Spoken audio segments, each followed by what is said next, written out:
Hey everyone, in this quick video I will show you how to use Notion templates for content strategy planning in 2025. The fastest way to get started is by grabbing a content strategy or marketing plan templates. These usually come preloaded with sections for campaign goals, audience, researches, content pillars, formats, and publishing timelines, so you don't need to design the structure yourself. Once the template is in your workspace, customize it with your brand content goals. You can also map out what type of content you will create, like blogs, videos, or social posts, and connect them to the channels where they will be published.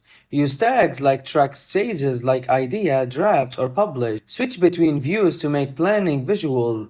A calendar views helps map deadlines, a board view organizes content by statue, and a table view gives you a detailed overview of everything in the pipeline.